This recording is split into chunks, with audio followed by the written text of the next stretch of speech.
Okay, so it's still occurring? Okay. Yeah, I'm guessing I'm not sure about the forest, um, region around here, so just specifically how much forest there is. It's very possible he could create a habitat. I'm guessing he's mostly going to be focusing on small species of rodents in the area. Insects are definitely going to be on his bucket list, but he has to be careful with the Argentinian fire ants with the region, since they're very invasive over in, well, practically most of Texas, but black bears are pretty adaptable, so it's very likely he'll go after different species of fruits. He might even steal from, like, some extra livestock feed, and he might go after, like, deer fawns in the region. Since black bears, depending on, um, the usually in the Eastern United States, they're the worst predator when it comes to deer fawns. So okay, so let's head over to next article.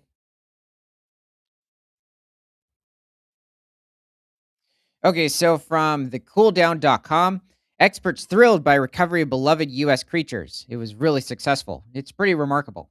Okay, let's take a look at what they're talking about.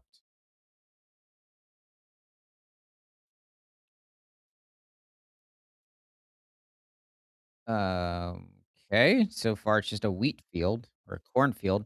Wild turkeys. Okay, I wasn't expecting that.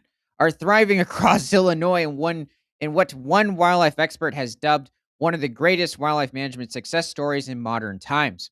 Once entirely extirpated from the state in the early 20th century due to overhunting and habitat loss, wild turkeys have returned to nearly every corner of the prairie state through sustained restoration efforts that began in the 1950s. It is interesting considering turkeys in many American minds, especially me.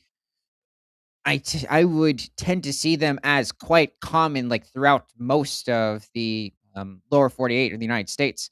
And the thing is that it's quite astounding as to how many states they became extinct in. So it wasn't exactly common in many states, and even to this day, there's quite a bit of habitat. It hasn't been restored, even though there are turkeys. They're having a huge problem raising their chicks successfully because of smaller predators using these um, very like unhealthy habitats to their advantage. So keep going. Wild turkeys native to North America and historically abundant across the Midwest were completely killed off in Illinois, according to the Chicago Tribune. But decades of careful work by the Illinois Department of Natural Resources and partners changed that. People had the idea that these natural resources would last forever. Okay, see. Conservationists employed rocket propelled nets to help capture birds and move them to different areas. They even used a multi state collaboration approach to move birds from neighboring states and even trade wild turkeys for river otters in states that were looking to restore the population. That's interesting. I haven't heard of that type of a trade. Over time, populations expanded naturally as habitat conditions improved and birds reproduced across the state's forests. I'm guessing this is only referring to a very small portion of Illinois because much of the state, at least where there is habitat, because most of the state is used for cropland. I'm guessing this might refer to the southern part of the state. It's quite unhealthy. It was really successful. It's pretty remarkable how well those birds do when they're given good habitat. This comeback highlights why animal conservation and biodiversity are so important. Okay, so let's see. Um, Anything else about turkey? I guess that's it. Unfortunately, we don't really have an estimate of the turkey population here, or at least even by like a specific region of Illinois. So that's a big question too. That I'd like to get a number on that. So let's head over to the next article from wildlife.org. Let's see. Seems we have a Dall's sheep. So these animals are native to different parts of northern British Columbia, as well as the Yukon and different parts of Alaska, especially the Brooks Range or mountain range within the different provinces of Canada, as well as over in eastern Alaska.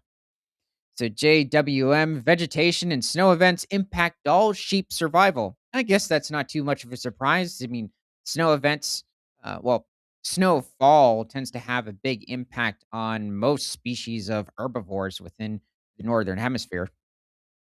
Likely did even back in the Ice Age or the Pleistocene with different species of mammoths, rhinos, horses, camels, bison. For Dahl's sheep, environmental factors in the alpine regions they occupy play critical roles in their survival. In some regions, like the western Brooks Range in Alaska, major declines in the species have resulted in hunting closures and concerns about the population's future. That's surprising. I actually thought in many of these areas the Dahl's sheep population was doing well, and instead it was just different bighorn sheep, which is entirely different species of sheep that they were having problems. In other areas like the Chugach Mountains, numbers are more stable and possibly even increasing. Dull sheep are great focal species or indicator species about what might be going on in these alpine regions. And the trends throughout their range looks highly variable.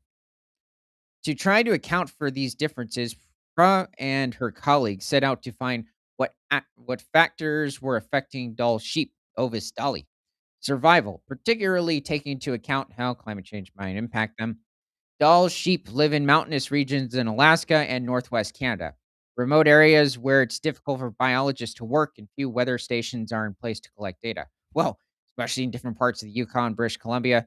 I guess you could say Alaska too. This whole area, it's quite rural. I mean, there's very little development, and in many cases, disturbances within the ecosystem. To understand the conditions there, the researchers turned to remote sensing data. The project is part of a big field campaign that NASA is funding on the Arctic and boreal vulnerability. Okay, I haven't heard of this. That's interesting. I didn't even know NASA was involved with these types of projects. I mean, I know they tend to push the whole polar bear dying myth issue, but outside of that, this is actually surprising. This was a great opportunity to do a large scale study compiling data on Dall sheep populations and taking advantage of being part of the NASA field campaign to look at broad scale environmental factors for why some species are declining and some others are increasing. To conduct the study, the researchers collected and compiled radio collar data on Dall sheep across their range from collaborators who had monitored the sheep. Remote sensing data had been available for over a long time span, so they were able to go back in time and obtain environmental data that corresponded with the radio collar studies. Also, in looking at the Dall sheep, this species of sheep can become larger than the bighorns in some instances. They can reach somewhere between 300 to 350 pounds or a little over 170 kilograms. So let's see. Pro and her colleagues looked at different factors, including vegetation productivity in the summer and the frequency of ice freezing and thawing in the winter. Since anecdotal accounts suggested winter rain and snow freezing and covering forage led to mass mortality. Oh, yeah. Okay. These are really fluffy individuals in the winter. Wait, didn't you just do something on them? No, I think I did it was an article on a species of wild sheep in the Middle East. Or well, then shortly beforehand we did something on bighorn sheep. I think it was over in a part of Colorado or Utah. And then we went over something that occurred with mountain goats, which have more of a white sort of fluff to them for in Utah. But no, we haven't touched doll sheep. So those look like a very healthy, family of Dall sheep. So let's see. Mass mortality among species like caribou and muskox. Crew wondered if that might also be true for the sheep. So let's see. Um, yeah, winter rain, snow freezing. Trying to figure out what that's exactly referring to. I mean, winter rain, depending on where they are, especially the Dall sheep. That's um, what It could be ice rain. That's what I'm guessing, but maybe it's just one of those warmer winters and you have The rain and it's freezing out. yeah, it could just be having a negative effect on everything around there. So dull sheep also need to access ground forage all winter. The researchers What was that? alpaca cough. The researchers found that summer vegetation productivity was the most important predictor for lamb survival. For adults, the number of winter freeze thaw events the prior year, which they measured using remote sensing of microwave emissions from the Earth, had the greatest effect on survival. I do not know what microwave emissions are. All I can think of is somebody, putting a sandwich in the microwave. Um, but no, it's something to do with I'm guessing certain thaw events throughout the winter or possibly into the early spring. So during the winter, the ungulates have poor body conditions. This is also very typical of different deer populations, as well as caribou, moose, and also depending on the parasites that are on certain individuals of different populations as well. So we don't even know if this specific Dall sheep populations is having to fight off some type of disease or maybe some sort of a arthropod, kind of like ticks with moose in different populations. So let's see. Proust said they feed on dead grass and forage to maintain body mass. Yeah, that's a problem in the winter. They're not getting very much nutrition in dead grass. Same thing for bison over in Yellowstone. But when fluctuating temperatures cause ice to freeze over that forage, she said the sheep can't forage on as much. I think there's often delayed That's because effects. they're cheap. Yeah. I think there's often delayed effects with long-lived animals like ungulates. The impacts on their body condition are going to manifest until the next year. And for those of you that don't know, ungulates are two-toed animals. So something like a giraffe, an antelope, or a deer is an ungulate.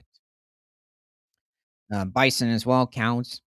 Temperature also impacted the sheep. Higher winter temperatures improved survival, but only when temperatures weren't so warm that they caused freeze thaw events. It was kind of an interesting finding. Um, hmm. Okay, but if temperatures get too warm, leading to midwinter thaw events that historically have been rare but are becoming increasingly common, that might change the situation. Um, Yeah, I mean, you're gonna have it where you're gonna have different warmer and cooling events throughout different centuries. The weather is not always going to stay the same. But in terms of the overall climate, it seems to be it hasn't really changed too much. But you can still have drastic weather events in a very stable climate for a certain region. Meaning it just hasn't really changed too much. Usually, when you have a change in climate, you also tend to have a change in the soil as well.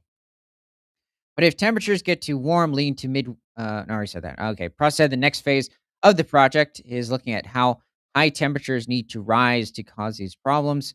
She hopes the findings can help managers anticipate sheep survival based on local environmental conditions and set harvest regulations accordingly. But we don't know how long the adult sheep and in what specific area. It's immense the amount of land that the adult sheep inhabit. You could say you have certain populations that aren't connected to each other, but, um, I mean, we're talking a size of over 300,000 square miles at least that these animals are inhabiting, or over 600,000 square kilometers.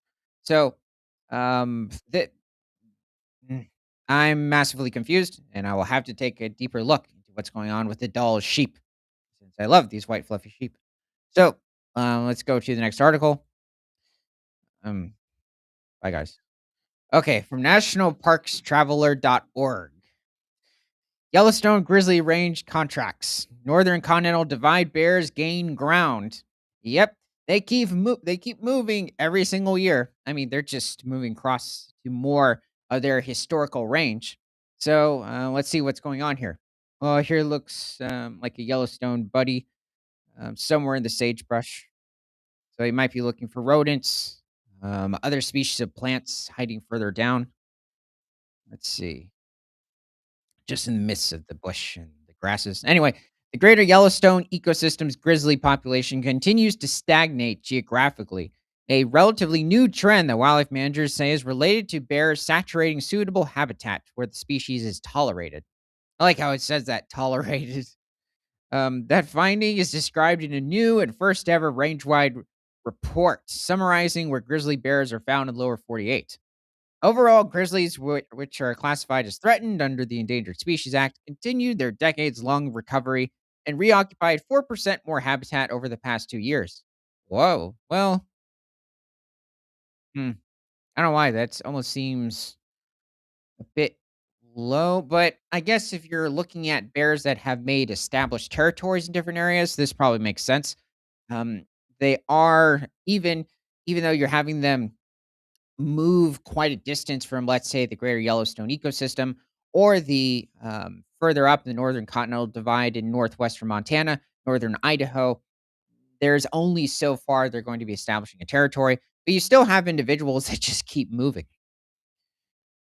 So let's see. That equates to a range wide expansion of roughly 2,250 square miles, or an area about two-thirds the size of Yellowstone National Park. Okay, so Yellowstone National Park is somewhere around it. It approaches, actually no, it's like a little over 3,000 square miles. So, or like 6,200 square kilometers. So, the greater Yellowstone ecosystem in general. Okay, here we go. This is giving us a map. So here we have southern Canada, and then here's eastern Washington over here, Montana, Idaho, Oregon, and then here is Wyoming with the greater Yellowstone ecosystem. So this looks like at the moment where most of the bears have at least confirmed territories. Wait a minute. What's the difference between the Yellowstone Greater Yellowstone ecosystem and Yellowstone National Park? So Yellowstone National Park is situated in this in a like the core area of this green area right here. No, it was a little redundant there. However, so the park is only about 3,000 square miles. The greater Yellowstone ecosystem, which ranges down to just beyond the Teton Mountain Range with Grand Teton National Park, Jackson Hole, Wyoming, to just southern Montana, as well as part of eastern Idaho. That equates to around 35,000 square miles, or a little over 70,000 square kilometers. So it's like 11 times the size. Yes. So just a portion is the park. And then but you have different, other protected areas, different wildlife management areas. The Shoshone National Forest, the Caribou Targhee National Forest, also situated in part of Idaho and Wyoming. And then, of course, the Grand Teton National Park. There's a wide range of protected areas in this region. You also have elk herds, pronghorn herds, mule deer herds, and whitetail herds in the area, as well as the different, I think, 11 or 12 packs of wolves in the region, which also continuously move territories, and cougars. So, but Bruins, this is referring to the male bears in the region. I believe so. Sometimes they're referred to as boars because female brown bears are referred to as sows. Same thing with polar bears, female black bears. How did they I don't know who came up with that specific term, considering that's what you call pigs. So it made sense for a red forest hog, a warthog, but it is odd for bears. But Bruins that dwell in the tri state Yellowstone area were the exception. Tri state is referring to that sliver of land in southern Montana and eastern Idaho that are also part of Yellowstone National Park. The estimated 1,050 grizzlies there occupied about 3.5% less ground, or about 963 fewer square miles, than they did 2 years ago. That's interesting. It sounds like the habitat is now slightly better in the region, considering when you're seeing an area where the predators, especially, are occupying less ground, it tends to mean either they're completely being fenced off by people, which they just move throughout people's property in these areas. Actually, it seems to be a bit more a problem in different parts of Africa. But in this instance, in my opinion, or my guess is that the habitat is just slightly better. The report does not address what drove the change, but lead author and Montana Fish and Wildlife Parks research biologist Cecily Costello said it's likely related to grizzlies running out of ideal habitat in the modern West. They have less. I would think that would mean they would have more habitat because they need access to more land that contains um, the nutrients that they require. When you look at the habitat to the east of the Yellowstone ecosystem to the south of Yellowstone, you're looking at a lot of open prairie. There's not really big river valleys those bears could move into. There's a little bit of limitation in terms of the range expansion in those directions. The Great Plains used to be home to brown bear populations back in the 1700s. Um, you might have had it where brown bear populations were going to be more dense, possibly in areas such as Yellowstone, then compared to the Great Plains. It's very possible. Considering Yellowstone, they have better access to fish in these regions, especially the rainbow trout. Cutthroat trout, technically them too, but luckily the rainbow trout were being excavated from the region because they were out competing the cutthroat trout fish. It's like when you look at the brown bears over in southern Alaska, especially the Kodiaks and even the coastal brown bears in the southeastern part of the state, they don't have very large territories due to such great access to a bountiful resource, being the different species of salmon in the area, as well as the clams, oysters. Um, Occasionally, they're feeding on sea lions, beached whales. They have plentiful food sources, so they don't need a large territory. But here they do. And that's also why they're more aggressive in the interior of North America is because of less access to food sources. At least that's the guess. It's not that the other bears are not capable of being aggressive; they are, but these just tend to be a bit more grumpy. Wyoming grizzly managers see it similarly, attributing the slight retreat to bears losing spaces where they can live without getting into trouble. I think it's just indicative of where where the population is. I don't think we should expect it to expand. They're always going to expand. In fact, we've heard of let's go back to that other map real quick. The bears, especially Montana, they're being seen much further east than even what it's showing on this map. Now, maybe these are somewhat confirmed territories, but that seems to be, I'm guessing, what is in the black within the black line. So let's see. Okay, they're definitely far past Jackson. I forget what's here. Colleton National Forest, I think. Let's see. Wind River Range. All right. Okay, so Matt Gold, the interagency grizzly bear study team's new leader, agreed his predecessor, Frank Van Manen, predicted about a decade ago that the grizzly population in the Yellowstone region would soon stabilize. And now it seems to be doing just that. Occupied range has kind of waned up, and now it's kind of slightly decreasing. It'll be interesting to see, does it drastically drop or is it going to stay steady and bounce around? So, are they seeing a bit of a decrease in the population? Because that's not what it sounds like, which I'm a bit confused. Not too long ago, especially in the mid 2010s, there were only somewhere around 750 to 800 brown bears within not Yellowstone National Park, the greater Yellowstone ecosystem. And now there's pushing 1,100. I mean, that's quite an increase. That's not including the black bears in the region and the other animals. Biologists first documented the end of a half century long era of grizzly range expansion in the Yellowstone area 2 years ago. At the time, federal scientists observed a 0.5% reduction in the species' overall distribution, retreat of 142 square miles. Hmm. The mapping Costello and her co-authors just completed examined the period from 2010 to 2024. Distribution in the Yellowstone and Northern Continental Divide ecosystem is based on hard data from tracked bears, conflicts, and other verified observations over a 15-year rolling window. The data is smoothed out based on the whereabouts of all grizzlies known to exist in any given area. For that reason, bears that make outlier movements, like the subadult male that reached the bighorns in 2024, don't usually influence the distribution maps. Oh, okay. Okay, so what's referring to is this large protected area. It's like a sliver of the Rocky Mountains, but just like by itself. Somewhat like the Black Hills, but much more similar to your typical Rocky Mountain range look in north central Wyoming.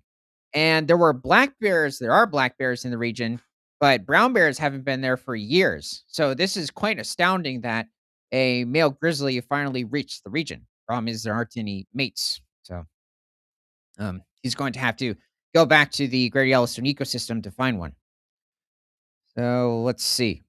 Contraction in the Yellowstone ecosystem's occupied range comes at a time where there has been a record number of bears dying. Yeah, I heard about that.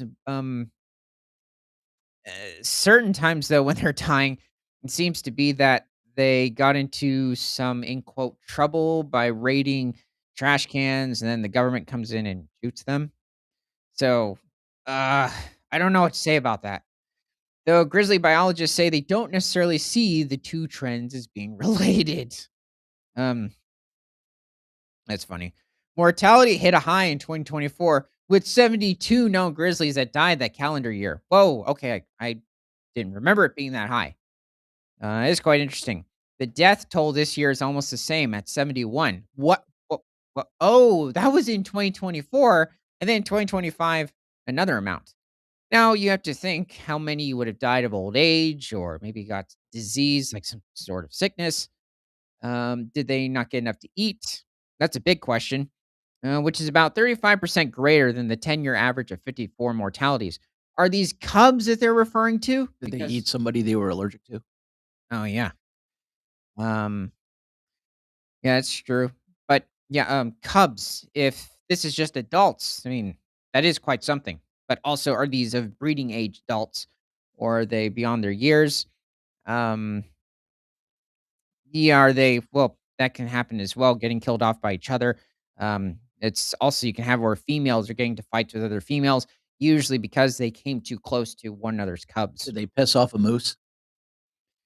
Um, well, that definitely happens further north. A bull moose or them angering a bull moose, but, usually it's almost unheard of in the greater Yellowstone ecosystem for grizzlies going after moose, mainly because there's so few moose in, the ecosystem. There used to be many more decades back. What about the buffalo? Okay, well, they have to be more careful with them, but, they will go after calves, bison calves to an extent, but yeah, I wouldn't doubt occasionally there's been a trampling from a male or female bison on a bear, but um, usually, especially like the males, they do pretty well with getting rammed by at least the female bison, mainly because they're able to get hit by cars and, for the most part, tend to withstand it. So let's see. The leading causes of death. All right, so here's the big opening. According to Gold, were livestock conflict. 21 grizzlies killed as a result. Followed by site conflicts with humans, 16 grizzlies. Self defense killings, 12 grizzlies. Accidental deaths, 9 grizzlies. And natural causes like predation, 6 grizzlies. Um, Interesting. I was kind of expecting that. So let's take a deeper look. This year, 3 and 4 Yellowstone area grizzly deaths were within a zone in the core of the ecosystem known as the demographic monitoring area. That's a slightly higher rate than average. Wildlife managers count bears in demographic monitoring area. This area was declared fully occupied by bears in 2019. In Costello's distribution report, this core area represented 71% of where grizzlies were found in 2024. The other 29% of the occupied range fell outside of this core area on the fringes of the mountainous public land dominated ecosystem. This is where grizzly range has been retreating. In Yellowstone ecosystem, grizzly distribution reached peak in 2021. More than 40% of occupied range was mapped outside the core zone. That's not surprising. Now, well, actually, outside of the ecosystem itself, I was just thinking of the park. It's a really small area. Yellowstone National Park only has around 300 brown bears. This is quite something. I mean, it's not surprising. You're gonna have it at some point where the population just needs to move further out. So let's see. Last year, the largest contraction in occupied Yellowstone habitat was located in eastern Idaho in the Big Hole Mountains and Snake River Range. Well, Snake River Range is huge within Idaho, but I'm guessing it's referring to specifically just eastern Idaho. So another recession appears in Montana's Ruby Range. Maps from the report show, and there's a small loss of occupied range in the South Pass area off the tip of the Wyoming River Range. So that's the Wyoming River Range being much further south of Yellowstone National Park, so the southern part of the greater Yellowstone ecosystem. I'm not sure about the mountains, Montana's Ruby Range. That might be the northern part of the Yellowstone ecosystem. Costello, who compiled the maps, said she doesn't put a whole lot of stock into small regional changes. The edges are a little bit uncertain because you have less grizzly data about the edges than you do about the middle. The other major population of grizzly bears in the lower 48 dwell in Montana's northern continental divide ecosystem. So, this is referring to the Glacier National Park area. So, the northern range of the middle Rocky Mountain Range, the northern area of the middle Rockies. So let's see. Occupied grizzly range stretched by 2,500 square miles, a nearly 12% increase. Okay, so Montana. That makes sense. These bears mostly pressed into new habitat on the eastern and southern sides of the ecosystem, gaining ground in the Sapphire Range and Boulder and Big Belt Mountains. Here it is. Oh, yeah. There also is a handful here, maybe 100 to 120 brown bears in northern Idaho. So, yeah, looking at Western Montana, yeah, they've definitely covered this most of this area now. Actually, I think this is supposed to be still still Western Montana, and this is Idaho over here. The Cabinet Yaak mountain range. Yeah, it's a bit confusing the way that's situated. Northern Continental Divide Ecosystem's occupied range encompasses much more open prairie than to the south in the Greater Yellowstone ecosystem. Partly, that's explained by Montana grizzlies moving down big river corridors. When a bunch of them make the movement, the occupied range line can pull out really quickly. Smoothing of the data can then make it look like they've reoccupied big chunks of open country. Yeah, I believe that the grizzly bear population over Montana is pushing somewhere around 15 to 1600. So they've definitely increased. Well, that was good to see. Let's head over to the next article, except those bears that were, for the most part, killed. Like just 9 that we really don't know about their deaths. Was it 6 or 9? Somewhere around there. Out of the 71. So from dailygalaxy.com, scientists unearth baby dinosaur fossils in a remote corner of the frozen Arctic. Fossils buried deep in the Arctic ground are challenging a long held belief about how dinosaurs lived and where. So let's see where this is occurring. Fossils from baby dinosaurs, some no bigger than a fingernail. Uh, it's a really tiny piece of an embryo or a hatchling because no dinosaur was that small. Oh, I thought it was saying a dinosaur no bigger than a fingernail. I went, "Wait, what?" Yeah, they weren't marsupials. Point to the possibility that certain species lived and nested year round in the Arctic, enduring freezing temperatures and months of darkness about 70 million years ago. Well, this is interesting that's mentioning that late into the Cretaceous. Usually it's around 75 to I'd say maybe 73 to 80 million years ago when we're talking about like the colder regions of especially Canada, Alaska, when it comes to late Cretaceous dinosaurs. But 70 million years ago, that conversation tends to be put aside. So let's take a look. This goes against the grain of what scientists have assumed for decades. The idea that dinosaurs migrated south to escape the brutal winters has long been the go to explanation for their fossils found so far north. But the new findings suggest something quite different. The fossils were uncovered at the Prince Creek Formation, a rugged and remote site in northern Alaska. Oh, okay, it's Prince Creek Formation. So here you have animals like Gorgosaurus that have been discovered here. But he already went extinct 70 million years ago. Gorgosaurus was a species of Tyrannosaurus, so a carnivore related to T Rex. But this animal reached somewhere around 30 feet in length or 9 meters and pushing around 3 tons.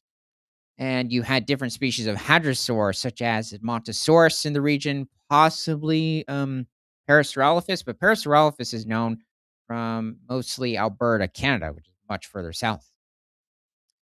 Okay, so let's see. The team led by Patrick Drunkenmiller of the University of Alaska Museum of the North. Wait, what's his name? Patrick Drunkenmiller.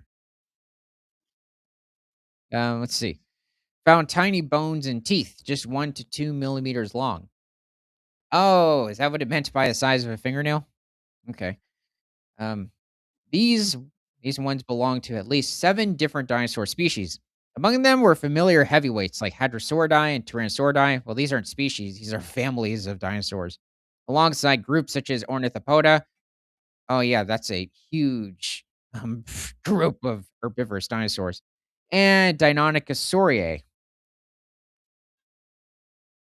Is that does Deinonychus have a, that's interesting, I haven't heard of that type of family. Now, the species or genus Deinonychus, which is a species of dromaeosaur or raptor, already went extinct over in Colorado around 110 million years ago during the early Cretaceous. I'm guessing this is supposed to, be referring to Dromaeosauridae and not this specific name, but I might have to double check on that. Right here. So the findings published in Current Biology, these weren't adult remains. They came from dinosaurs that likely died inside their eggs or shortly after hatching, a detail that changes everything. Fossils this young strongly suggest these dinosaurs laid eggs and raised their offspring locally, instead of migrating in and out of the Arctic as the seasons changed. I well, okay. Let's see. So this doesn't seem to be too surprising. It says it's a clade of Dromaeosaur, Paravari the Par Paraverosaurs. Paravarian dinosaurs, which lived in the late Jurassic to the late Cretaceous period. Okay, I believe that's a group of theropoda or the theropods. Um, I guess I'll look into it afterwards. So, this isn't surprising what it's mentioning about the dinosaurs taking care of their young. This has been a widely accepted theory, especially when it comes to the hadrosaurs or the duck-billed dinosaurs in the region for many decades now. So let's keep going. That to me is what is most stunning, said Dr. Stephen Brusate, a paleontologist at the University of Edinburgh. Oh, he's over to Scotland. These dinosaurs, big ones, small ones, meat eaters, plant eaters, must have formed entire communities that adapted to endure the challenges of extreme winter survival. So these seem to be other bones. Hmm. Oh, I don't think there's a growth rings that we're looking at. Maybe, well, I don't know. So they're all found in the Prince Creek Formation in Alaska. So let's see. The notion of seasonal migration starts to unravel when you consider the logistics. Druckenmiller and his colleagues point out that for dinosaurs to migrate south from the Prince Creek site, they would have had to walk at least 3,000 kilometers round trip, around 1,500 miles. Interesting. It's almost similar to the longest migrations of reindeer that make this trek today, but it would be a completely different ecosystem. You did not have a wet, moist tundra, and then with a heavy amount of snowfall, there would have been snow, but it wouldn't be as heavy to like today or even the ice age. Not even close. There would have been a wide range of different species of flowers, certain types of ferns that were well adapted to this change in the environment, but, still be quite mild in weather conditions because you couldn't supply the amount of food to feed these behemoths with, that intense of a winter. So, let's see. The team thinks the eggs took more than 5 months to hatch. Wow, that's a long time after being laid. That's insane. So, What would make them even think that? I don't know. Something about the eggshell? So, if a dinosaur laid them in spring, the babies would have emerged right as the Arctic winter kicked in. Under such conditions, any attempt to migrate at that stage would have been extremely unlikely to succeed for newborns, as Druckenmiller put it. Given long incubation periods, small hatching sizes, and the short Arctic summer, it is very unlikely that the dinosaurs were migrating. Hold on a second. I'm confused because they were suggesting originally they would have to make a 1,500-mile trek. Now they're saying stay within the same region. Hmm, I'm confused. So these look like the teeth of different carnivorous species. You look at this, like the way that's shaped in the serrations. This looks a bit more of like a plant-eating sort of tooth. Okay, but definitely these 4 are not, carnivorous. So, guessing this one is the ceratopsian, a smaller species of Microceratopsian. This is probably a hadrosaur tooth, which they would have had hundreds of teeth inside their mouth. Certain species of ceratopsian might have had close to 90 or 110 teeth. So this is probably like a member of the Pachyrhinosaur lineage of ceratopsians. Not sure about this specific one. Um, but looking at this, and now that it's showing these dromaeosaurs, I'm I not think sure. it shows it at the bottom. I think this is an herbivore of some sort. It's probably carnivorous. Yeah. So I'm guessing these Why is two. it putting letters around them and it doesn't even tell you who they are? Yeah, this is a bit confusing. I mean, basically, this is a species of probably Dromaeosaurus. This is a troodontid, which is also another type of dromaeosaur. A tooth, and then small ceratopsian, hadrosaur, ceratopsian. This seems to be some bipedal ornithopod, so likely herbivorous. Tooth.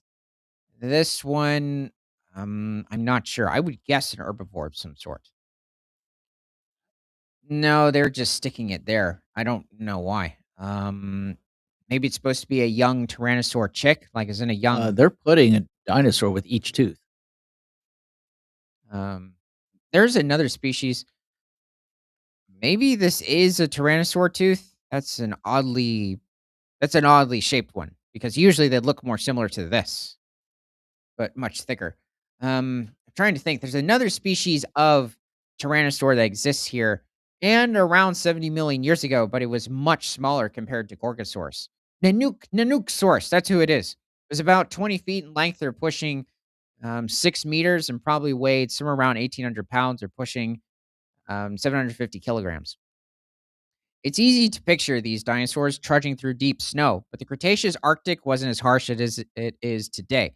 Still, it wasn't warm either. The presence of petrified logs at the fossil site suggests the region was at least partly forested with distinct seasons, shifting vegetation, and long periods of winter darkness. It's all the more amazing that, thanks to plate tectonics, Alaska was actually 10 degrees farther north than it is today. Researchers must land a small plane on a gravel bar and then raft through frozen cliffs locked in permafrost. The extreme conditions highlight just how remote and revealing the site really is.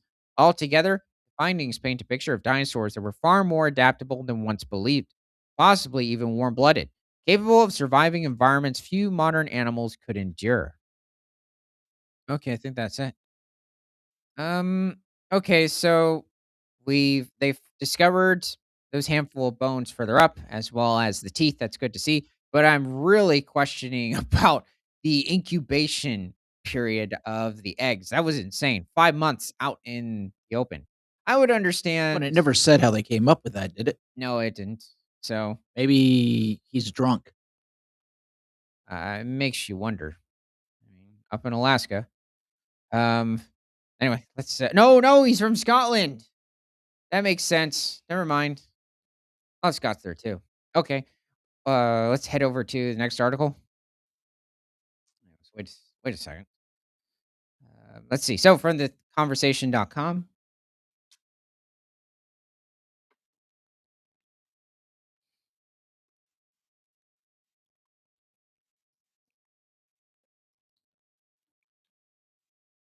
that is a lot of whiskey to assume that. Prehistoric Cretaceous whiskey. Okay, so human wildlife conflict in Zimbabwe is a crisis. Who is in danger, where, and why? So elephants in Hwange National Park, Zimbabwe. I believe this is probably situated within the central part of the country, but I'm not entirely sure. This is north of Botswana and a bit northeast of the Okavango Delta. In the fishing villages along Lake Kariba in northern Zimbabwe, oh, okay, northern part of the country, near the border with Zambia. Everyday routines that should be ordinary, like collecting water, walking to the fields, or casting a fishing net, now carry a quiet, ever present fear. New national analysis show that human wildlife conflict in rural Zimbabwe has intensified to the point where it's become a public safety crisis rather than simply an environmental challenge. I wouldn't think that would be new to the region, but okay. Between 2016 and 2022, 322 people died in wildlife encounters. Wow. Annual fatalities climbed from 17 to 67, a fourfold increase in just 7 years. These fatal encounters are concentrated in communities that live closest to protected areas and water bodies. People thinking they need to take selfies with, rhinos or Actually, elephants. that wasn't hitting me. We don't really know how this occurred. Um, Now, I would think that one of the biggest issues, if we're thinking of non-intentional events, would be things like hippos and Nile crocodiles, but everything else would be a much rarer occurrence. So let's see. Here, people and wildlife compete for space and survival. Protected areas and rivers provide water, forage, and shelter for wildlife. Rural households rely on the same landscapes for farming, fishing, and domestic water. The study shows that this overlap between human activity and wildlife movement sharply increases the risk of fatal encounters. Historically, human wildlife conflict research and policy in southern Africa focused on economic losses such as destroyed crops, livestock predation, and damaged infrastructure. Fatal attacks on people were often treated as rare or incidental. This study shifts that perspective by showing that human deaths are not isolated events, but a growing and measurable pattern that demands urgent attention. It is interesting considering supposedly further back there were many more elephants, possibly rhinos in the region. If you go back to like the 1980s, the 70s, I would say there were a small amount of people, but I find it quite interesting that somehow with fewer animals and there's more problems with them and people. So It's because they're trying to get selfies. yeah, that's one of my guesses. So let's see. This study shifts that perspective by showing that human deaths are not isolated events. I already said that. I am a US based Zimbabwean scientist working with Zimbabwean conservationists. We analyze national wildlife related fatality records from the Zimbabwe Parks and Wildlife Management Authority. The central questions were: how many people are dying from wildlife encounters? Where are these deaths occurring and which species are responsible? The findings were stark. Fatal encounters were rising rapidly. Okay, are geographically clustered in the north and western districts and are driven primarily by two species: crocodiles and elephants, not lions, as people might expect.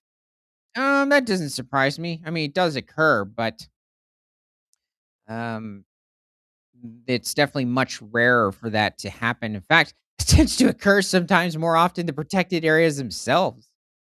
So, um, that's interesting. The implications extend beyond conservation to include trauma, fear, retaliatory killings of wildlife, and the need for targeted, locally specific interventions.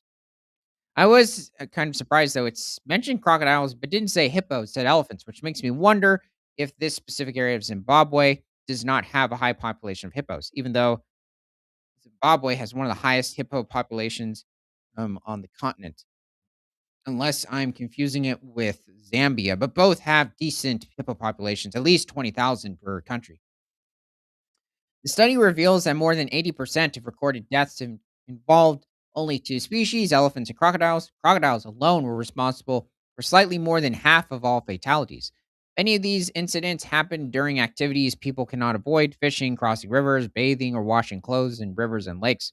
These encounters are sudden and often impossible to anticipate, especially in places where visibility is poor and safe water access is limited. Elephants were responsible for nearly a third of the deaths. These happened mainly during crop raiding incidents or when communities attempted to chase elephants from fields and homesteads, or when people were walking to school and work. These confrontations often occur at night or in the early morning when visibility is low. Lions, hyenas, hippos, and buffalo contributed only 17% to fatal incidents during the study period. Here's a map. This is kind of like way back when we were looking at like the dingo impact on different animals over in Australia. So this is interesting. So hyenas are a part of this, and it's not unheard of for hyenas to go after people. Um, but let's see. That's interesting. They made it out like the lions weren't a part of it at all, but apparently they're around what, 3%? Now, are these the number of animals that were involved? It's like 6 hyenas, 9 lions, 19 buffalo, 20 hippos, 103 elephants, and 165 crocodiles. Jeez. That's a lot of elephants too. Don't Oh, the go swimming hippos. with the crocodiles or the hippos. Well, Wait, well, what about Isn't this the encounters? him? Yeah, it seems that way. So don't go swimming with the crocodiles or the hippos. Yeah. I think in sub-Saharan Africa alone, I'm not sure. I don't believe it's even including the Western African crocodile. There's around 300,000 Nile crocodiles in the rest of sub-Saharan Africa. Hippo population probably comes to a total of around 100 to 120,000 individuals. Water buffalo, there could be over a million water buffalo in sub-Saharan Africa. But that is quite interesting. So 6% are from the buffalo and the hippo. That's interesting. Both the hippo and the buffalo seem to be equal, and even in the amount that were encountered. It's just quite interesting considering there's fewer hippos, but both animals are seen as like the most notorious, I guess, most grumpy herbivores on the continent. And then obviously the elephants jump up to 32%, and the crocodiles 51. Wow. The rise in lethal encounters appears to be driven by several overlapping forces. Zimbabwe still holds one of Africa's largest elephant populations, estimated at over 80,000 animals. I forget that it's yeah, just second to Botswana. Um that many elephants. So I thought there were far fewer over in Zimbabwe, but apparently they have 80,000. I'm guessing that population is going to keep growing. In dry areas, elephants move over long distances in search of water and forage, increasing their presence in communal lands. Shrinking natural habitats and growing rural populations mean that human populations. Okay. All right. Geography of the fatalities reveals a clear pattern. Most deaths occurred in Kariba, Binga, and Hwange. These are districts along the country's northern and western frontier with a combined population of about 340,264 people. They have large water bodies that support abundant crocodile populations. They are close to protected areas with high elephant numbers, and people there depend heavily on farming, fishing, and natural resource use. Okay. So is So that the it? farmers are getting attacked by the elephants. Yeah. I don't understand. Like, just put up those um fake beehives. It should scare them away. So let's see. Um Okay. Let's see. So looks like the opinions of the people in these different regions and also in a couple of other countries on what I guess the wildlife authority should do. Research from other African settings show that targeted solutions grounded in community involvement and local risk patterns are key to reducing conflicts. In northern Kenya, community based early warning systems that alert villagers to elephant movements have significantly reduced fatal encounters. Beehive fences and chili based barriers have helped protect crops without harming wildlife. I guess the smell from the chilies and, I just thought they were getting it in their eyes. oh, actually, that might make sense. In Uganda's Murchison Falls area, surveys found that local people preferred physical exclusion measures and the relocation of specific crocodiles as ways to lower the risk of attacks. In South Sudan's Sood wetlands, communities identified crocodile sanctuaries as one way to reduce dangerous interactions. Um, Wait a second. Like, are they referring to relocating the crocodiles to these specific areas? Or I'm confused by that. I'm guessing that. In Zambia's lower Zambezi Valley, villagers highlighted the need for more alternative water access points, such as boreholes. Okay, so I think everybody's probably on a similar page. Okay. It was interesting. Like, I don't remember if it was a year or 2 years ago now, but Botswana was threatening Germany with sending like 300 or 400 elephants to the country because they have an overpopulation of elephants in like the northern part of the country. And I don't know how that's a threat. I mean, it'd kinda be nice to watch something similar to a mammoth roaming Germany again. So, anyway, let's though it's you would have to supplementarily feed them. Let's head to the next article. So, from discoverwildlife.com, "Out of the hole rushed the biggest spider I'd ever seen. We were totally unprepared for the speed and ferocity. After trekking in the scorching heat, Ben Aldis came across a giant arachnid lurking in the shadows." There he is. Yeah, he is freaky. The July morning had dawned crystal clear, so the perfect symmetry of Mount Tagitos, I don't know where this is, stood out with unusual clarity from the barren landscapes as Ben Aldis. The stunning blue waters of the Gulf barely stirred under the cloudless skies. It promised to be a scorching day. My son Matt, daughter Sophie, and I headed up a dry riverbed leading from the coastal town of Cardamiley toward the distant peak of the mountain. On previous camping holidays in the Peloponnese region, we'd seen telltale signs of the infamous tarantula, Lycosa tarantula. But it was here in Cardamiley that I believe we might strike lucky and find one. I'm guessing this is somewhere over in Oceania, maybe Polynesia, I'm guessing, just by the sounds of the names.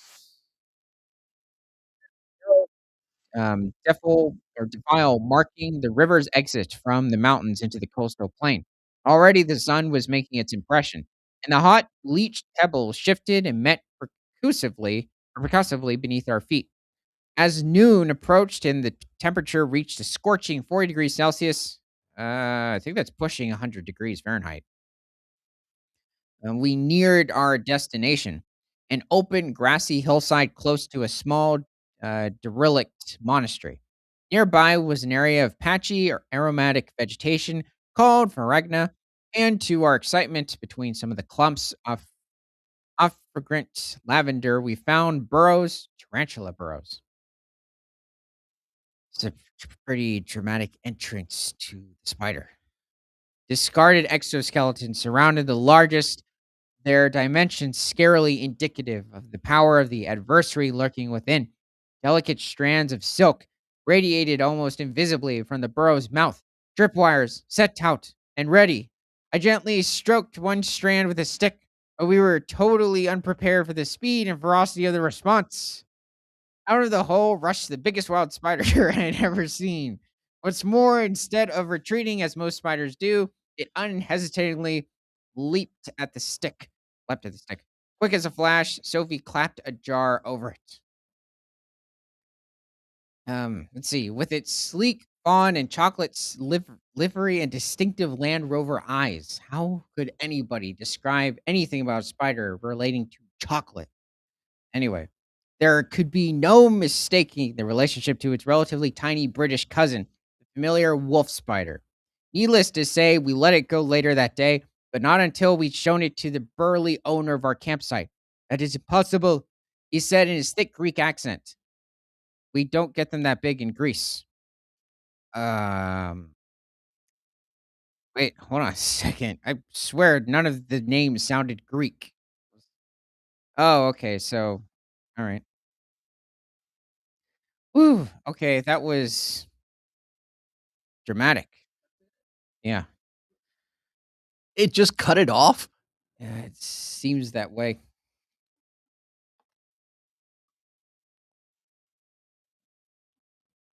Okay, we'll be back in a minute.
Okay, moving on to mammals.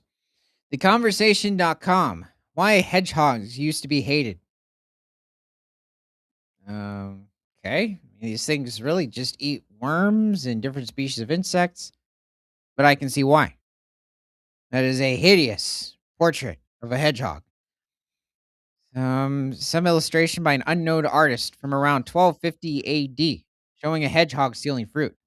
Oh, I see. Hedgehogs have been part of human culture for thousands of years. Across different societies, they've been symbols of fertility. I didn't know that. Protection and healing, as well as fear, superstition, and suspicion. Today, 17 species of hedgehog are found across Europe, Africa, and Asia, many of which live in close proximity to people, closeness that has helped shape the stories told about them. Long before written history, hedgehog like imagery could be found in symbolic art linked to fertility and renewal, suggesting these animals mattered to people for far longer than written records can reveal.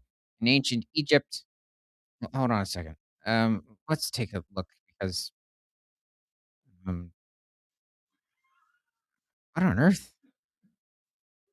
Are the hedgehogs the ambulance team? That's what I was thinking. They have a stretcher for the reptile.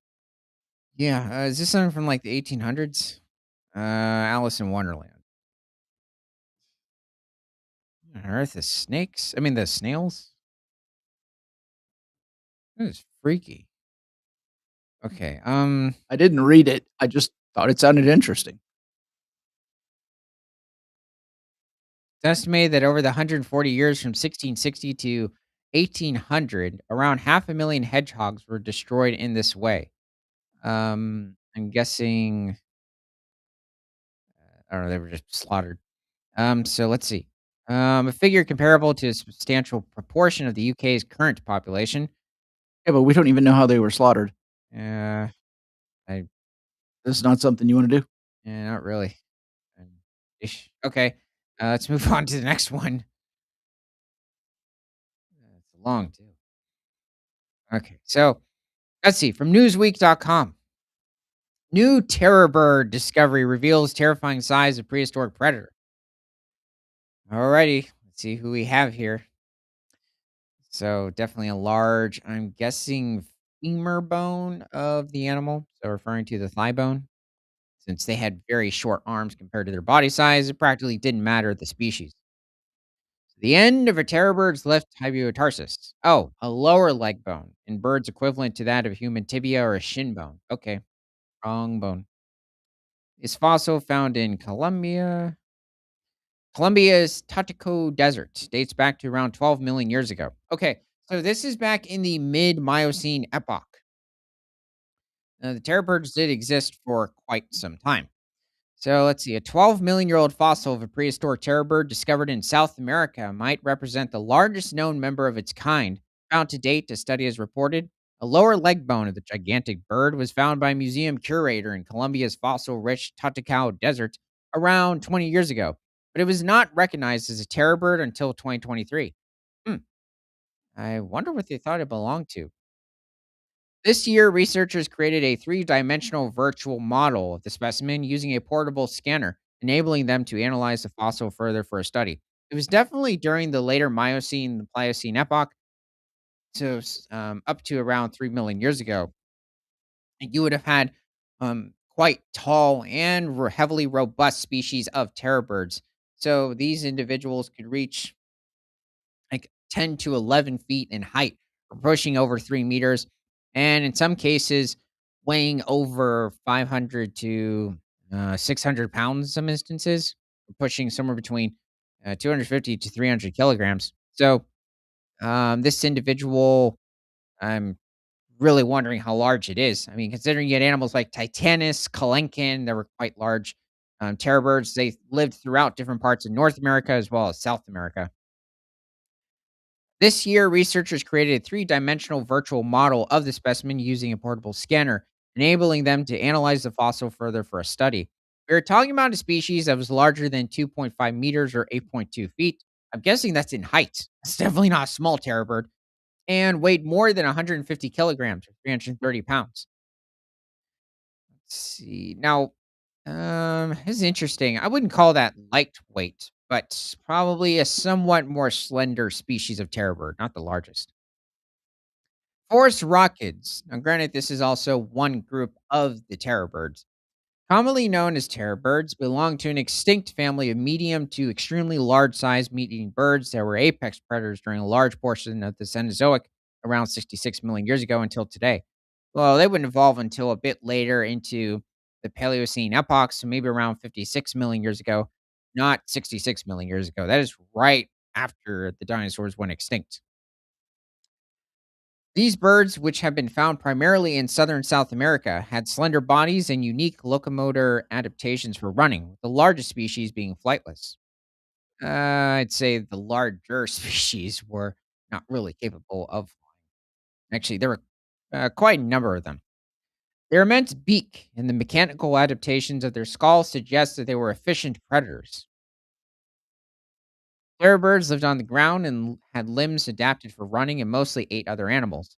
Certain species, it's possible they weren't very quick, just simply due to how robust they were, but most of them were quite slender. We're probably feeding on different species of horses, even smaller species of rhino, and other smaller mammals at the time. Well, smaller is a relative term. I mean, they could also weigh up to 400 pounds or over 180 kilograms, is how big of mammals that they were feeding on, maybe even larger considering some of the terror birds had extremely robust skulls and ended in a hooked edge, much like an eagle or a vulture, but obviously much more powerful. So capable of just cracking the skull of the different herbivores that they fed on.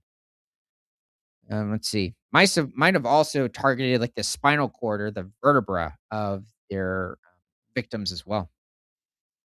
In the latest paper published in the journal Papers in Paleontology, the authors presented the fossil as the first record of a large terror bird from the Middle Miocene, around 16 to 11.6 million years ago, fossil deposits in central Colombia. Okay, this would make sense because the larger species tend to occur much later in the Miocene or during the Pliocene epoch. So, this is actually pretty fun to hear.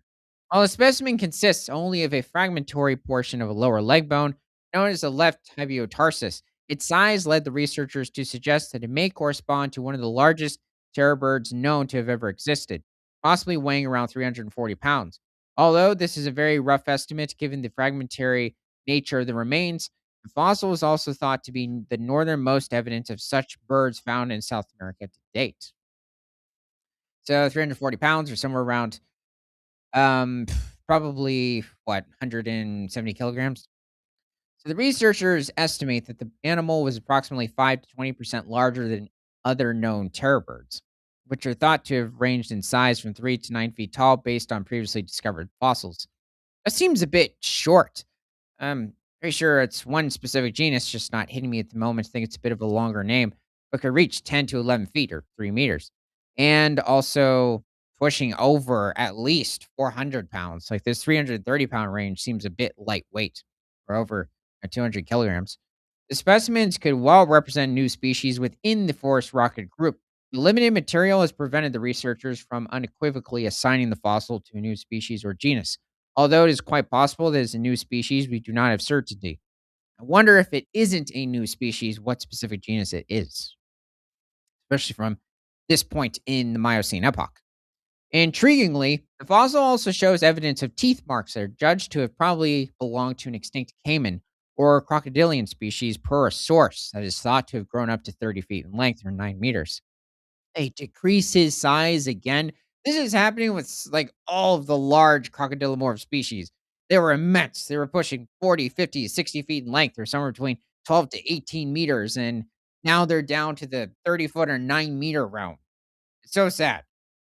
Like Sarcosuchus is like, yep. Um, uh,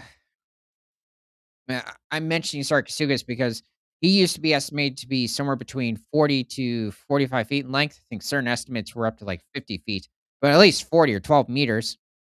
Now he's down to 30 feet, 9 meters, probably pushing still at some rates of 4 to 5 tons. So, larger than even the Gustav crocodile. They'll say he's like 22 feet long. Oh, they trying to push that with these other crocodilomorphs too. It's sad. They really don't want it. Where it's just those terrestrial crocodilomorphs from the Triassic that end up having the title. I forget his name, but he's from South America too. Sarcosuchus is from Africa, Egypt, Morocco, Niger. So we suspect that the terror bird would have died as a result of its injuries, given the size of crocodilians 12 million years ago. I think we might have gone over this a little way back, but I don't remember them mentioning this about the terror bird. This is quite shocking. So let's head over to the next article. So from discoverwildlife.com, might look like a clam, but don't be fooled. This is no clam. It walks on two legs and tucks its home under its arms wherever it goes. The bizarre sea creature blurs the line between animal and object, strutting across the ocean floor while hiding in plain sight. I've seen this individual, but I don't know what it is. At least I think I have. A mollusk peeks out from its shell in a swirl of plankton. But look again, it's certainly a clamshell, but those suckers are a clue that the animal tucked up inside is no clam. It's a veined octopus. A rare example of a soft bodied animal that can walk on two legs, freeing up the other six to use as camouflage or carry its home around. So is it living inside of a shell? This species of octopus. That is quite shocking. Hmm. I was thinking it was one of those. Not sure if they're venomous or they just engulf any fish that come by, but I don't believe they live in a shell. So traditionally, this octopus's shelter of choice would be an empty bivalve shell, but in the Molucca Sea of Indonesia, it has been diversifying its portfolio to include discarded coconuts. Therefore, it is often known as a coconut octopus. Hmm, oh, what? Is that it? Is there something here? There he is.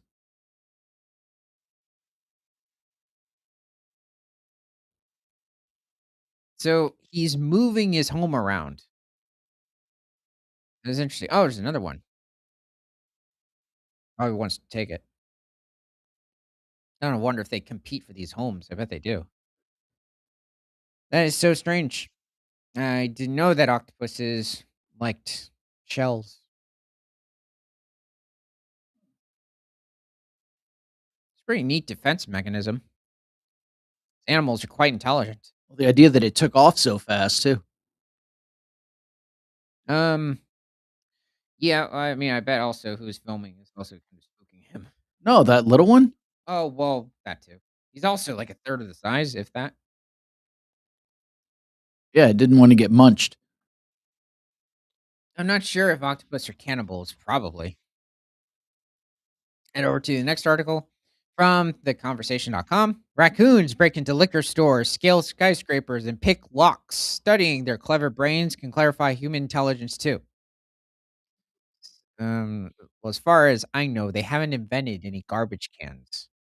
So, No, but they have figured out how to get into everything from a garbage can to a dumpster to your house. true. Maybe they probably have invented certain alcohol drinks.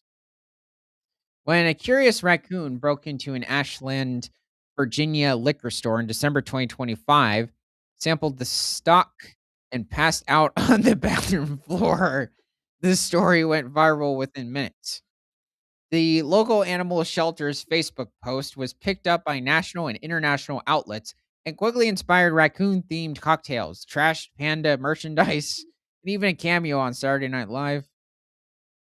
For me, the story hit close to home. The store that hosted this inebriated um, inebriated bandit sits just blocks from the small behavioral neuroscience laboratory where I began investigating raccoon brains about 15 years ago. Although the so-called drunken raccoon made questionable decisions after breaking into the liquor store, the species He's drunk. What kind of questionable decisions is he not supposed to make? yeah, I don't know.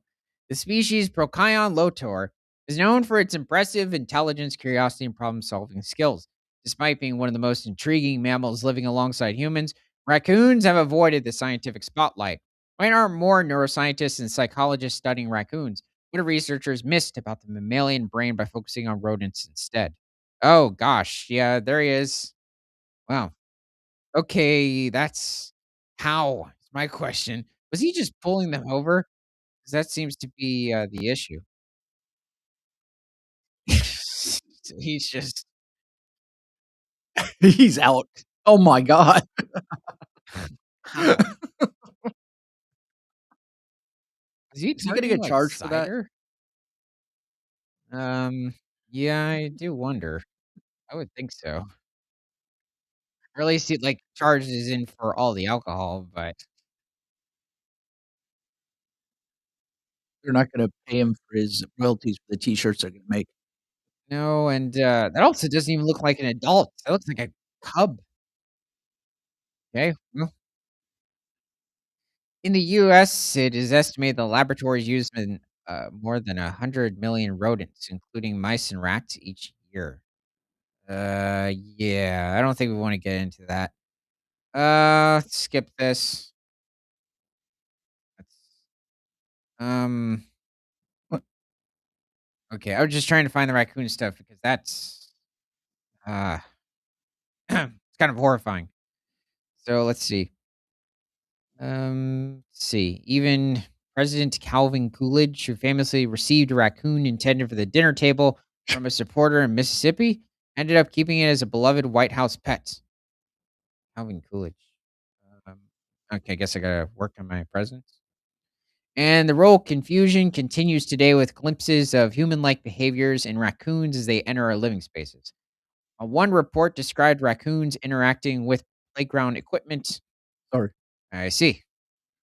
He definitely seems pretty confident.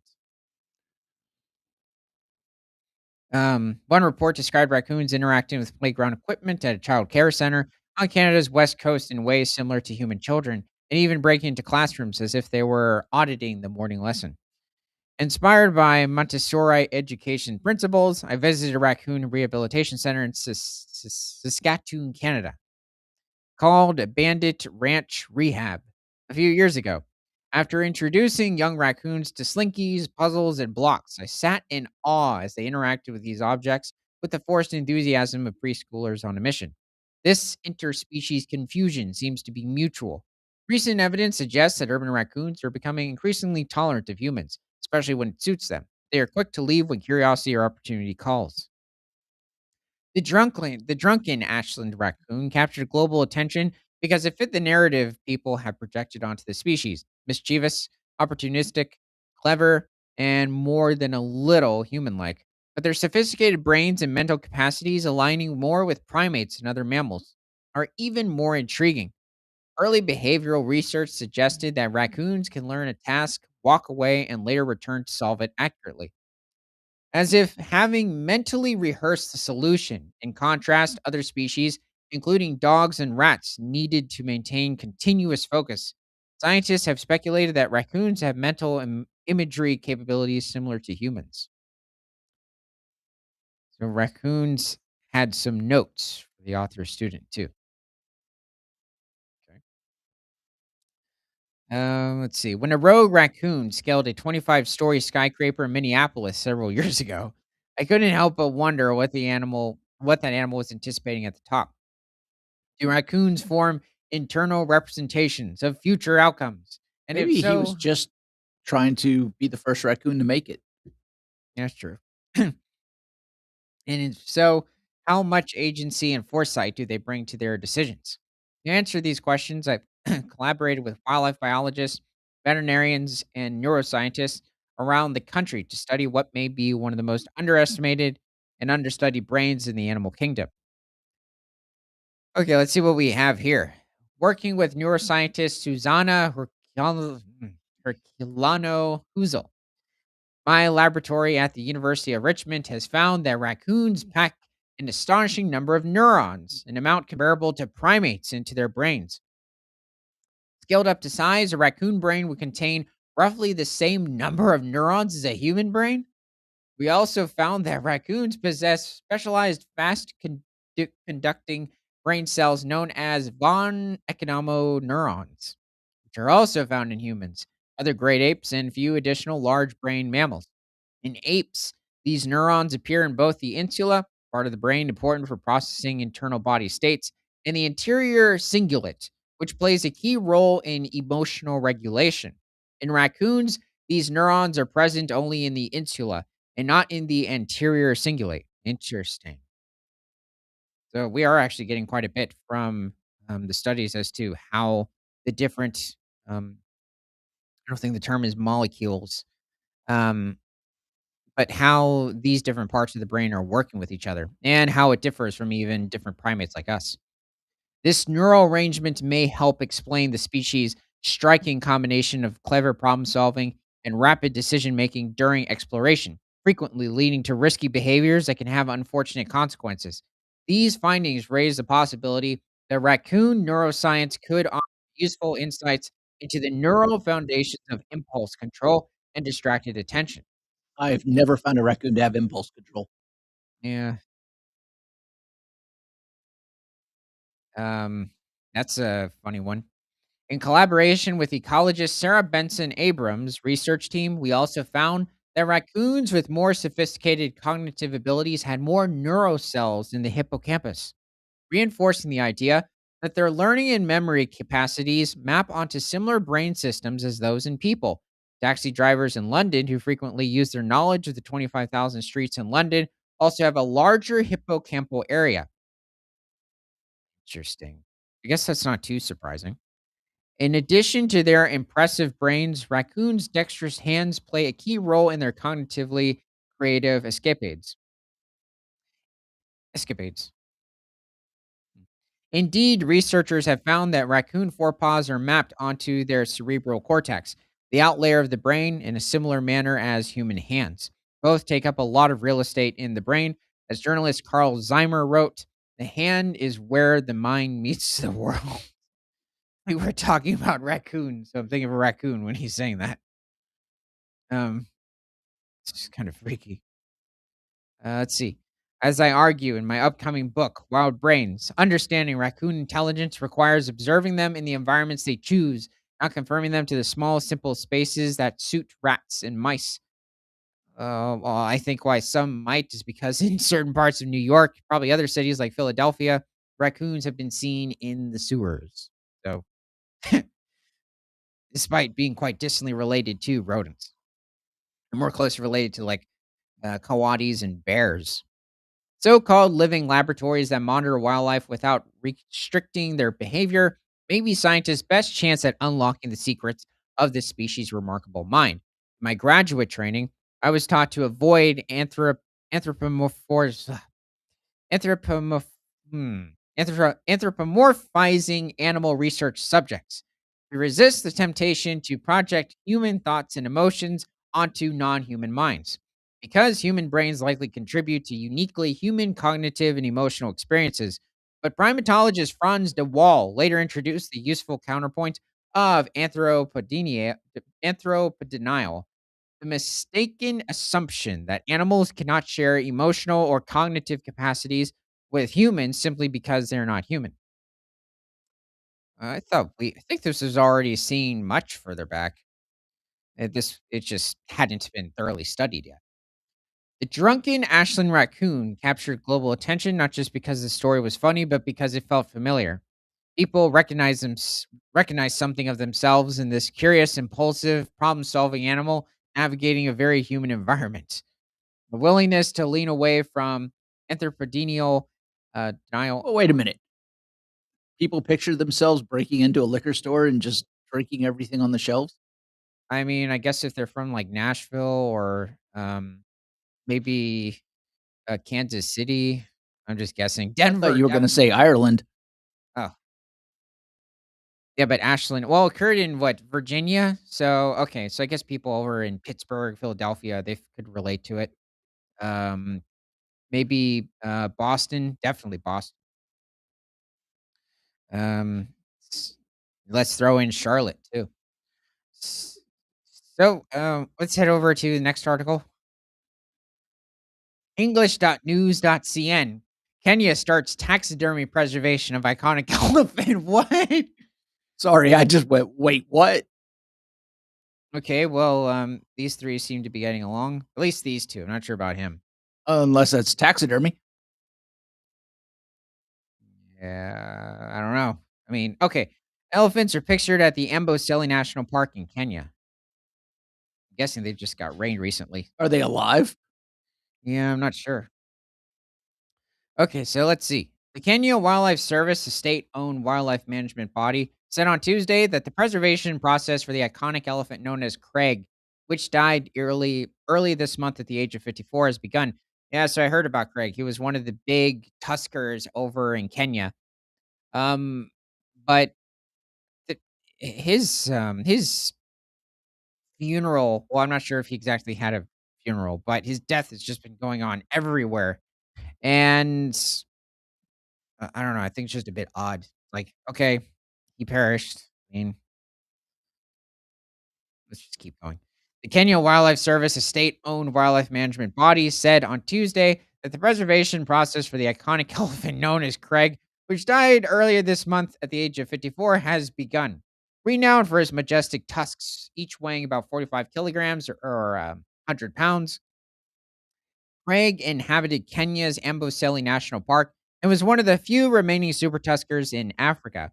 During his lifetime, Craig fathered many calves, ensuring the continuation of his genetic lineage across generations.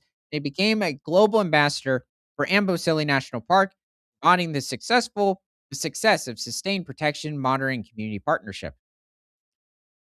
I do wonder, though, how specifically you can get more of these larger tuskers. Obviously, genetics are the biggest part, but it's just that for some reason there's so few. I don't think poaching has necessarily anything to do with it. Like in terms of there was this thing going on with certain populations of elephants in Africa becoming tuskless and like their bodies were using it to fight off the poaching. But I don't really some of that just doesn't seem to make any sense. Maybe it just had something to do with the way he was eating. Um well that certainly is possible. But it's a big guess. Maybe the plants around there and allowed for longer tusks. I'm not sure about the nutrition of the plants over in at least the Amboseli region. So you also have to take the ecosystems and the ecoregions into account. Anyway, in recognition of Craig's extraordinary ecological, scientific, and cultural significance, AWS has initiated a professional taxidermy uh, preservation process aimed at conserving his physical form for long term educational, scientific, and public exhibition purposes.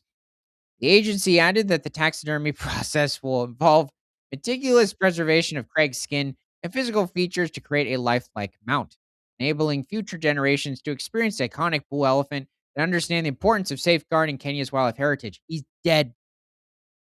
Why? I don't understand. Like, I get it if you're gonna put it in like a sort of African exhibit that you'll see in a museum and it actually like blends in with everything. But um, besides this, just a taxidermy mount itself, I don't know. It's just a bit weird.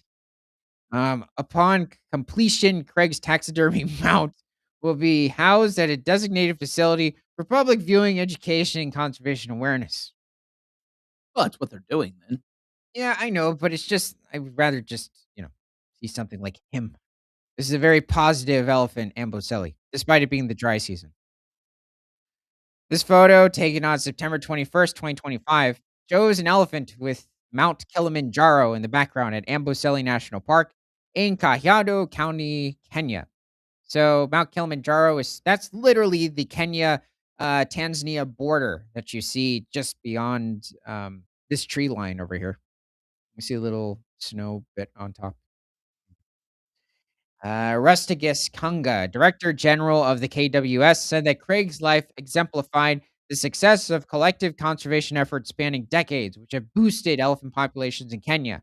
Through taxidermy preservation, we are ensuring that his legacy endures beyond his lifetime, offering future generations a tangible connection to Kenya's rich wildlife heritage. Um, no, I don't really have much of a comment. I think it's kind of goofy. Let's head over to the next article. Let's see, from good.com.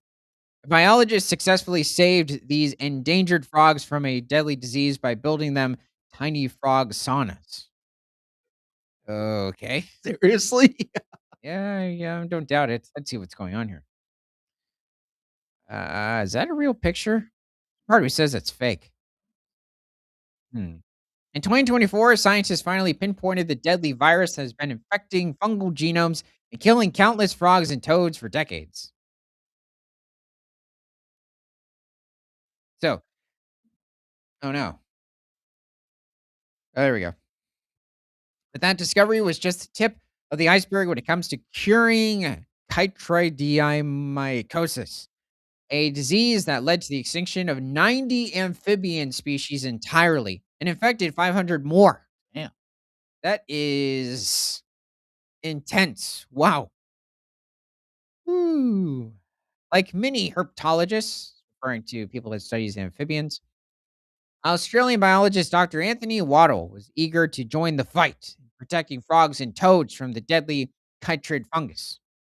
As a rising student at Macquarie University's Applied Biosciences in the Faculty of Science and Engineering, Waddell devised a unique way of protecting local frogs from the fungal disease. I don't know his name.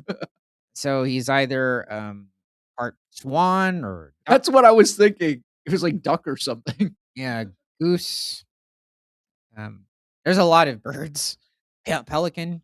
In the 25 years since chytridiomycosis was identified as a major cause of the global collapse of amphibian populations, our results are the first to provide a simple, inexpensive, and widely applicable strategy to buffer frogs against this disease.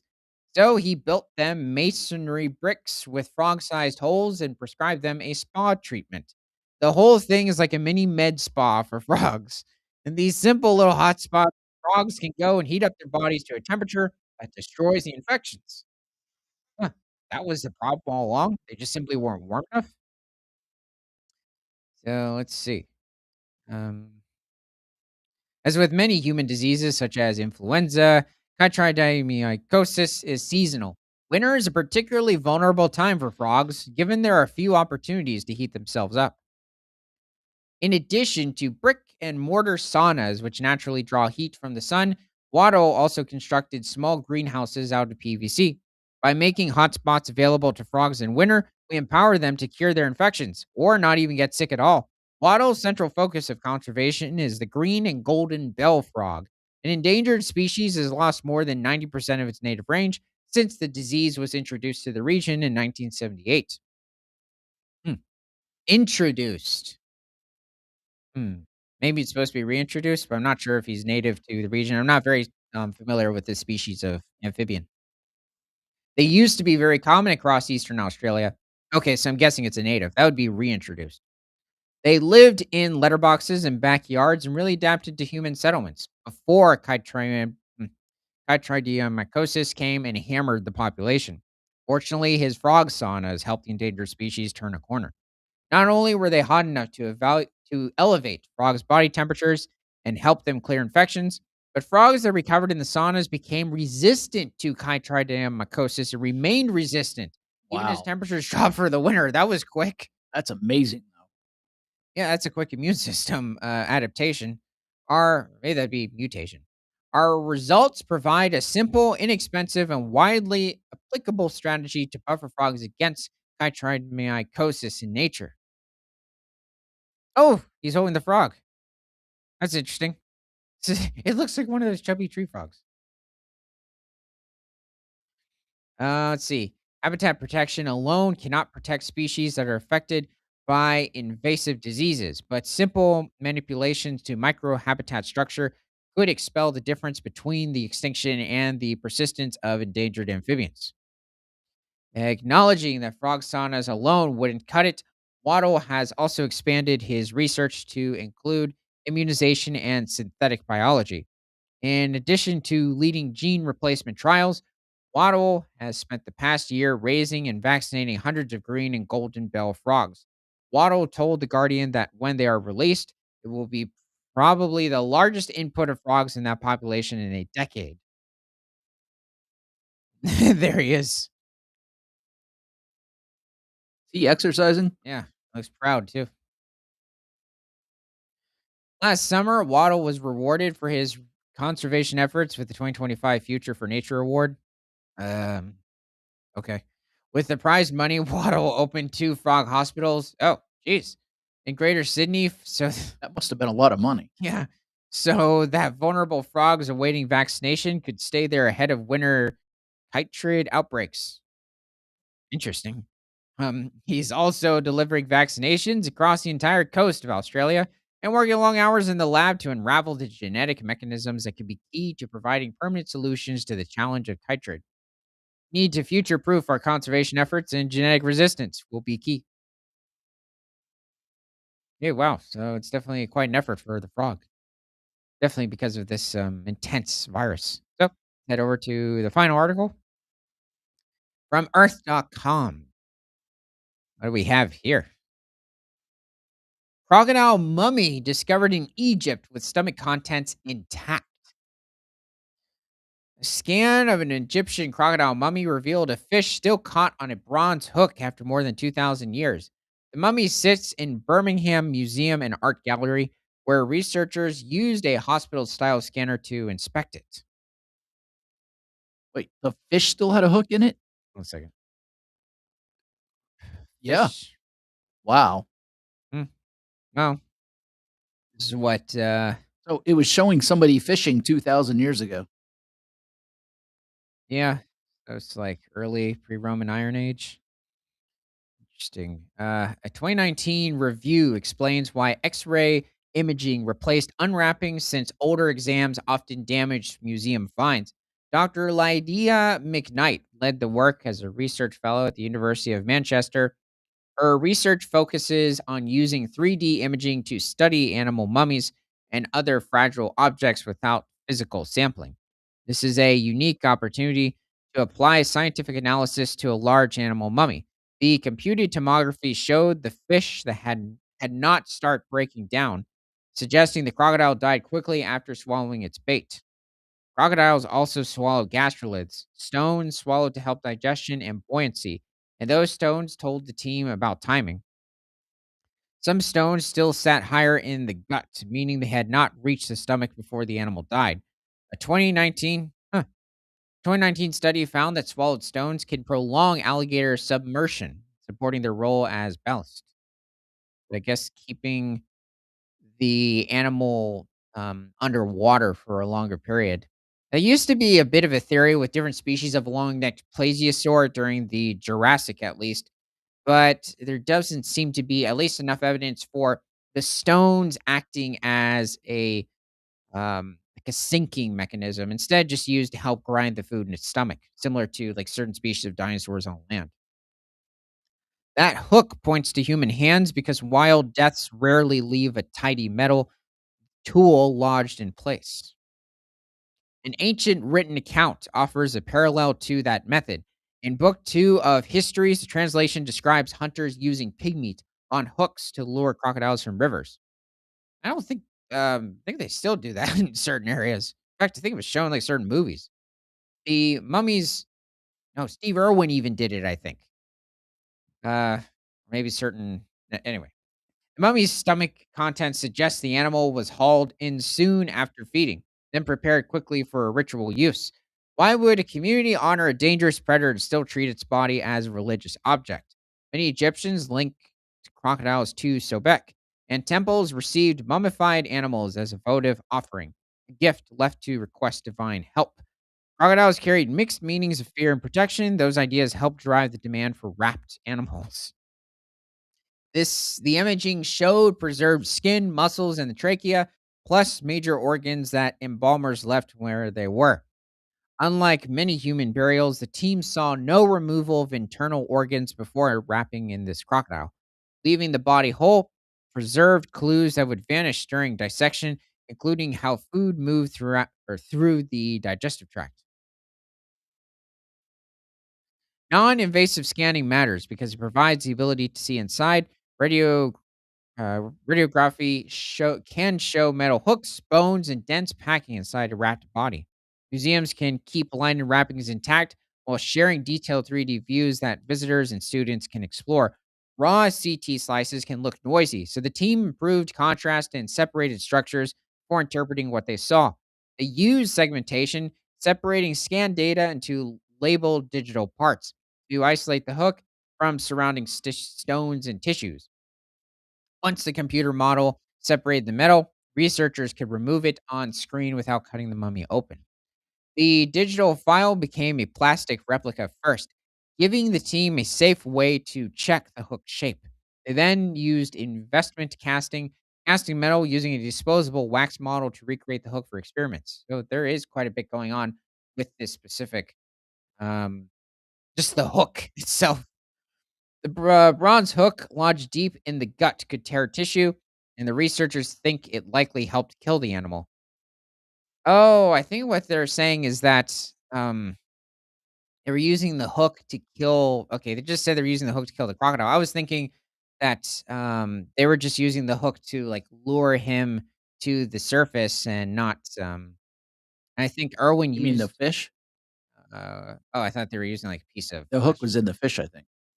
Oh, yeah, I think okay, I was mixing Irwin would have probably just used I think it was like a rope or something. I don't remember what it was in Crocodile Hunter, but I was just thinking they were just trying to lure it to the bank for some fun reason. Beast? Um, yeah, not it wasn't in my mind that they were going to eat it, and I forget this is Egypt. They're eating everything themselves. Anyway, the short timeline suggests the hunters worked near embalmers, keeping the body fresh enough for tight wrapping and drying. Few animal mummies preserve a clear cause of death, since wrappings hide injuries and organs are often disturbed. The 2020 study used high powered X rays and found a crocodile mummy stripped beneath skin to stop decay.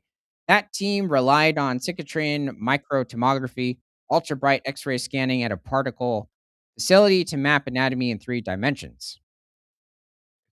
Okay. Let's see. What was I? Okay. So findings like these show why a single recipe never defined animal mummification, and each specimen needs its own evidence. The 2023 report identified both Crocodylus niloticus and Crocodylus sucus among mummies from Aswan. Those crocodiles range from 5.9 to 11.5 feet, or 1.8 to 3.5 meters long, and their preservation varied widely. The authors noted missing linens and no resin, which let them study bones closely, but also showed heavy insect damage. The Birmingham specimen measures about 7.2 feet or 2.2 meters and carries the collection number 2000, 2005.335.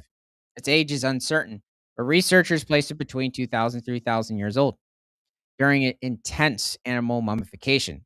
Some crocodiles likely lived in temple enclosures. Oh, whoa, I didn't know that this was going on back then. While others were trapped from the Nile when temples needed offerings. Oh. Um, Finding a hook inside a mummy turns a written hunting trip into hard evidence rather than hearsay. A replica lets conservators and educators handle the design while the original stays sealed and protected in storage. Together, scans and replicas show how people managed risky wildlife then built religious meaning around the control. Future work may date wrappings directly or analyze resins linking specific mummies to places, seasons, and temple networks. Yet we need more of this guy. Uh, okay. So, um, thanks for joining Creature Guide Live. And from prehistoric to present, my name is Ethan. This is Creature Guide Live Daily News. Remember to like, comment, subscribe. If you love talking about animals, and share this show with everyone you know.